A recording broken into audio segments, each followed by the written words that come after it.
अस्सलाम वालेकुम, कैसे हैं आप सब। आई होप आप सब ठीक होंगे। अल्हम्दुलिल्लाह मैं भी बिल्कुल ठीक हूँ। तो जो लोग जर्मनी में मूव होना चाहते हैं, यूनान से, इटली से या स्पेन से आना चाहते हैं जर्मनी में, तो जब भी आप यानी कि यहाँ पे आने का सोचो तो सबसे बड़ा जो आपको बैरियर मिलेगा वो होगा लैंग्वेज नहीं आती, तो वो आपको सीखनी पड़ेगी। जब आप इन ममालिक में थे तब भी आपको लैंग्वेज नहीं आती थी, लेकिन वक़्त के साथ साथ आपने सीखी और अब आप वहाँ की लैंग्वेज बोल सकते हो। इसी तरह अगर आप इन ममालिक से दूसरे ममालिक में जाते हैं तो आपको ज़ुबान तो सीखनी ही पड़ेगी और ये वक़्त के साथ-साथ आ ही जाती है, ये कोई इतना बड़ा इश्यू जो है ना नहीं है। तो जब भी आप प्लान बनाएँ, अगर तो आप बच्चों वाले हैं तो आपको सोचना पड़ेगा कि आपके बच्चों की पढ़ाई डिस्टर्ब होगी, और अगर तो आपके बच्चे स्पेन में हैं तो स्पेनिश, अगर इटली में है तो इटालियन सीख चुके होंगे या सीख रहे होंगे। तो जब वो जर्मनी में आएँगे तो उन वो ज़ीरो से स्टार्ट करेंगे और ये वाली चीज़ जो है ना उनके लिए काफ़ी ज़्यादा मुश्किल होगी और आप भी उनकी हेल्प नहीं कर पाएँगे। ये सबसे बड़ी बात है, क्योंकि आपको भी ऑब्वियसली लैंग्वेज नहीं आती। यूनान, स्पेन और इटली, इन ममालिक के जितने भी लोग हैं ना, अगर तो वो जर्मनी में आना चाहते हैं, ठीक है? तो इनके पास फॉरएवर के पेपर होने चाहिए, ठीक है? जिनके ऊपर ये लिखा होना चाहिए ईयू। ईयू कार्ड पर लिखा होना चाहिए, तब ही आप यहाँ पर आकर काम कर सकते हैं। बहुत से लोग ऐसे होते हैं जिनके पास फॉरएवर के डॉक्यूमेंट्स तो होते हैं, लेकिन उनके कार्ड्स के ऊपर ईयू नहीं लिखा हुआ होता। तो फिर यहाँ पर वो एक्सेप्ट नहीं करते और इनको दोबारा से वापस जाना पड़ता है और उसको चेंज करवाना पड़ता है। बेहतर यही है कि अगर नहीं लिखा हुआ तो आप इसको चेंज करवाएं और लिखवा कर आएं। जिस शख्स के पास आप आ रहे हो वो आपको अपना एड्रेस दे और आप उस एड्रेस को लेके तो जर्मनी के अनमेल्डुंग शाइनिंग वाले ऑफिस में जाएं, जिसे मेल्डुंग शाइनिंग करवाएं।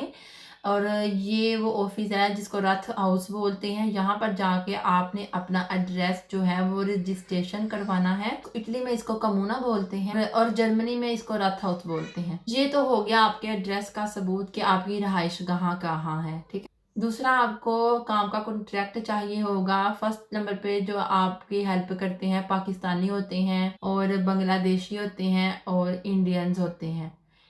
उनकी अगर कोई पिज़्ज़ा शॉप है, कोई होटल है, कोई रेस्टोरेंट है, तो उसके मालिक से आपने कॉन्ट्रैक्ट ले लेना है, ठीक है।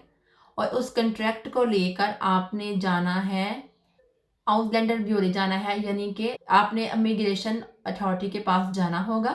वहीं से आपको इजाज़त मिलेगी काम करने की।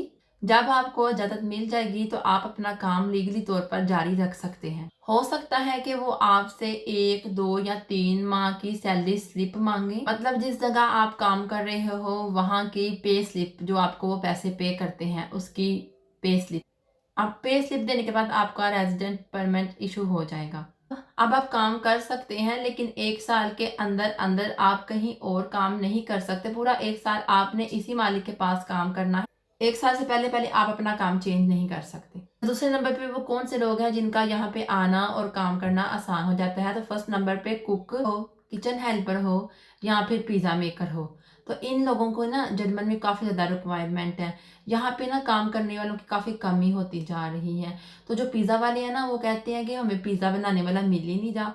तो अगर आप इस प्रोफेशनल से ताल्लुक़ रखते हो ना तो आपको यहाँ पे काम बहुत आसानी से मिल जाएगा, और ऊपर से इसकी डिमांड भी काफ़ी ज़्यादा है। तो अगर आप ये कर सकते हो ना तो आपके लिए काफ़ी आसानी होने वाली है। और एक बात और, ऐसे लोग भी जर्मनी में कामयाब हो सकते हैं जिनके पास ड्राइविंग लाइसेंस है। अगर आपके पास 4 आवर के पेपर हैं और ड्राइविंग लाइसेंस है तो आप जर्मनी में आएँ।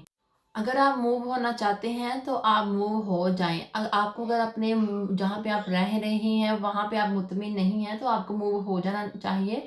ये कोई तरीका नहीं है कि आप घुट-घुट कर वहाँ पे अपनी ज़िंदगी गुज़ारें, परेशान रहें, टेंशन लें और फ्यूचर के बारे में सोच-सोच के ही पहले ही अपने आप को अंदर से ख़त्म कर लें। तो आप यहाँ पे आएँ, स्टेप लें, स्टेप लेने से ही कुछ होगा। ऐसे बैठ के और सिर्फ़ सोचने से कुछ नहीं होने वाला। सोच-सोच के भी कुछ करना ही है ना, तो आप कर जाओ ना, ठीक है? तो इसके लिए आपको ये स्टेप लेना ही पड़ेगा, माइग्रेट तो करना ही पड़ेगा आपने, अगर जर्मनी में मूव होना ही है तो। हाँ जी, अगर आप यहाँ पे मूव होना ही चाहते हैं तो सबसे पहले आप अकेले आएँ, आकर जॉब करें, मैनेज करें। यहाँ पे आके अपने आप को सेट करें और सेट करने के बाद फिर देखें कि क्या आप अपनी फैमिली को यहाँ पे लेके आ सकते हैं, मैनेज कर सकते हैं, तो फिर जाकर अपनी फैमिली को लेकर आएँ। ये ना हो कि आप अपनी फैमिली को स्पेन से, इटली से या यूनान से लेके आ गए हैं या आ रहे हैं या आना चाहते हैं, तो पीछे से सारी कश्तियाँ जला आई हैं और यहाँ पे आके आपका दिल नहीं लग रहा, आप मैनेज नहीं कर पा रहे, सर्वाइव नहीं कर पा रहे, तो आप कहेंगे अब क्या करें, हम तो पीछे से सारी कश्तियाँ जला आए हैं और फैमिली भी साथ हैं, अब क्या कर सकते हैं, क्या हो सकता है। तो आप इस टेंशन से बचने के लिए पहले खुद अकेले आए, मैनेज करें, सेट रहो, फैमिली को उधर ही छोड़ें स्पेन में या इटली में, और वहाँ पे उनको रहने दें, एडजस्ट करें थोड़ी देर के लिए। जब आप यहाँ पे सेट होगे, जाहिर सी बात है दगदो करनी पड़ेगी, आपको ये वाला स्टेप उठाना पड़ेगा, मैनेज करना पड़ेगा, क्योंकि आपने जर्मनी में आना है और स्पेन और इटली से बेहतर ही है जर्मनी, क्योंकि वहाँ पे मतलब बहुत हालात ख़राब है, इतना काम नहीं है, पैसे भी वहाँ पे इतने नहीं बचते, और जर्मनी इन दोनों चीज़ों से बेस्ट है। अगर आप परदेश काट ही रहे हो, जर्मनी में आ जाओ ना। यानी कि दफ़ा किया गया है, मुझसे बड़ी दफ़ा पूछा गया है कि हम लोग जर्मनी में कैसे आए, हम लोग जर्मनी में कैसे आए, इटली से भी पूछा जाता है, स्पेन से भी पूछा जाता है। तो मैं आज आपको ये जवाब दे दिया है, आप अपने बच्चों के साथ आएँ। यहाँ पे आपको हमेशा ही यहाँ पे सहूलतें मिलेंगी, थोड़ा टाइम लगेगा, लेकिन आपको बच्चों के पैसे मिलेंगे, बच्चों के किंडरगार्टन मिलेंगे, आपको आप अपने एक अपाहिज बच्चे को संभाल रही हैं ना, तो आपको उसको संभालने के भी पैसे मिलेंगे, क्योंकि आपका बच्चा अपाहिज है, आप जॉब नहीं कर सकती, आप घर में वैसे भी आप जॉब नहीं कर सकती क्योंकि आपके बच्चे ज़्यादा हैं, ठीक है। अगर तो छोटे हैं तो फिर तो आप बिल्कुल नहीं कर सकते, अगर बड़े हैं तो कर सकती हैं, लेकिन आप नहीं कर रही तो आपको घर बैठे ही इसके पैसे मिलेंगे बच्चे को संभालने के। जर्मनी में जितने भी बच्चे डिसेबल होते हैं ना, उनकी माँ को घर बैठे ही तनख्वाह मिलती है कि एक बच्चे को वो संभाल रही है, तो वो ये काम कर रही है, तो ये इस काम के भी उसको पैसे मिलते हैं अपने बच्चे को संभालने के, अगर उसका बच्चा डिसेबल है तो मतलब अपाहिज है, ठीक है। तो आप बिना झिझक यहाँ पे आएँ, लेकिन मेरी बात फिर से गौर से सुनिएगा। 1 साल आपने वहीं पे रहना है, अपने हस्बैंड वगैरह को भेजें, वो यहाँ पे आपके यहाँ पर आकर सर्वाइव करें, और फिर विन हो के फिर आप सबको बुलाएं जर्मनी में, ठीक है। और जी आई होप आपको वीडियो अच्छी लगी होगी, चैनल को सब्सक्राइब कर दीजिएगा। मिलती हूँ आपसे नेक्स्ट वीडियो में, ठीक है। अल्लाह हाफिज़। एक सवाल बहुत ज़्यादा आता है कि आप इटली का नाम लेती हैं, इटली में आप रही थी। मैं कभी भी इटली में नहीं आई, मेरे पेपर इटली में जमा हस्बैंड ने करवाए थे, क्योंकि मेरे हस्बैंड इटली में 8 साल रह के फिर ही जर्मनी मूव हुए हैं। और इस तरह की बातों पर मैंने कितनी दफ़ा वीडियो बना दी है, आप चाहे तो पहले चैनल पर चेक कर लिया करें, टाइटल पढ़ लिया करें, तो फिर आप मेरे से सवाल किया करें, फिर मुझे परेशानी हो जाती है कि आपको पता ही नहीं है। अपाहिज बच्चे को संभालने के पैसे आपको तब मिलते हैं जब आप किसी ऑफिस में या किसी जगह पर जॉब कर रहे हो, और उस जॉब को छोड़ के आप घर में रह के बच्चे को संभाल रहे हो, और ऑब्वियसली आपको लैंग्वेज भी आती हो, अदरवाइज नहीं, ठीक है। ये बात क्लियर हो गई। और हाँ दीदी, यहाँ पे मैंने अपने दोपहर का खाना तैयार कर लिया है, आलू गोश्त बनाया था, और साथ में रोटियाँ चपातियाँ मीन्स के, और साथ में यही के लस्सी पियेंगे, और साथ में अचार थोड़ा सा लेंगे, हरी मिर्चों वाला। ओके जी, बाय। साफ कर रही थी, सारे कर रही थी।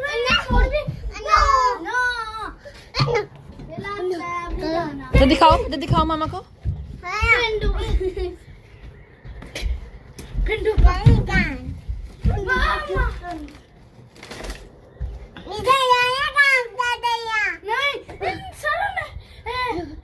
शुरू किया था। ऐसे करके ऐसे बना लेते ये।